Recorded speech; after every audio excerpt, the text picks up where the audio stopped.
Tukan na ng pagmumura, hindi mo nakalimutan mo, teacher ka pala. Masama yun. Hindi ka tanggal yun. Diba? So, emotions should be in balance. Emotions should be in control. Let's continue.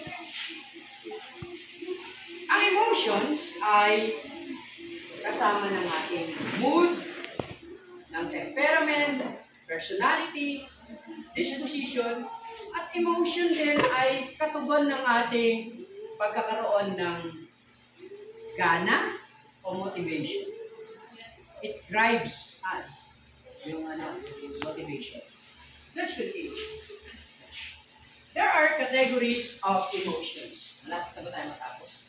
Emotions are divided into categories. Wala kasi yung kasamahan ko dito eh.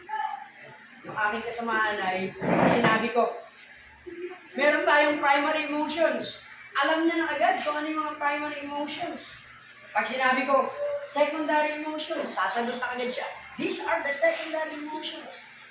Pero nabasa ko rin sa isang research that there are positive and negative emotions. Positive emotions are like love. Tapos negative emotions are like anger. Let's continue. The primary emotions are emotions that are triggered in response to an event.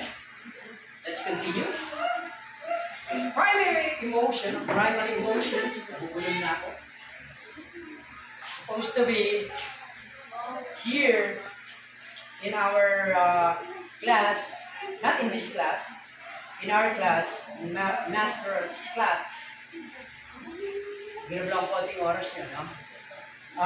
In masteral class, we should be very good in communication. These are the primary primary emotions. Love, joy, anger, sadness, surprise, fear. And next, the secondary emotions. If we experience fear, the secondary emotions would be feel threatened or feel anger depending on the situation we are experiencing. Let's continue. Secondary emotions are passion, optimism, irritation, disgust, shame, nervousness. Passion is something that we like to do. Like, we keep on doing it. That's passion. There are a variety of emotions. I know one teacher, Sir Nestor Gagarin. He has this kind of research, emoticons.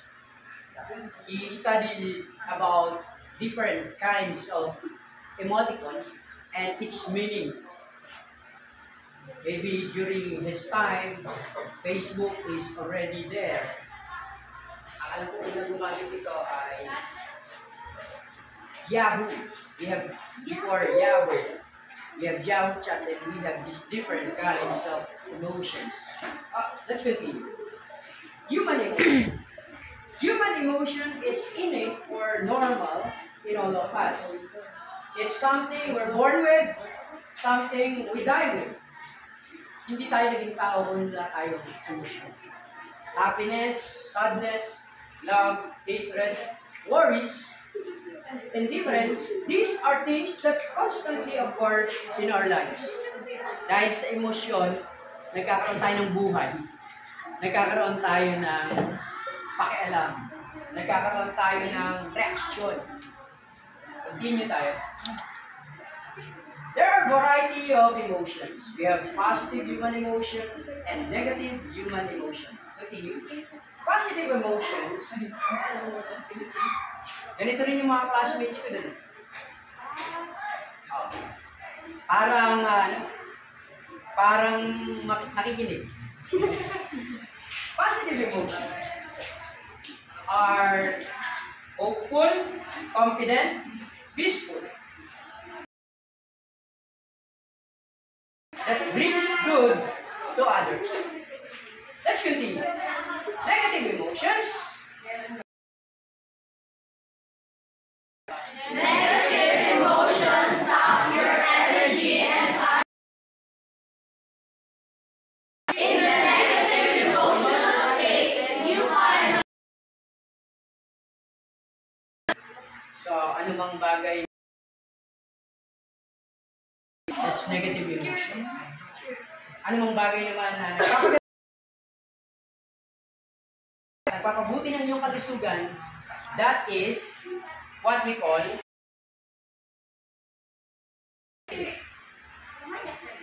in you. So, step 5. Factors affecting emotions. There are many factors affecting reality.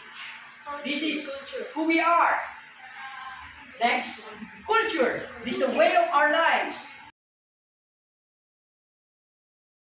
What's better? It is the atmosphere that's constant. Minsan maaraw, minsan maulan, oras-oras, nagbabago.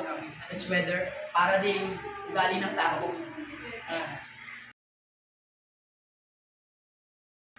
There are different kinds of stress.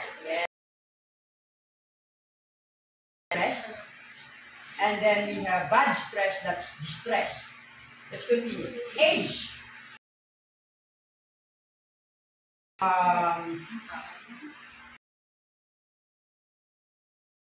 Age affects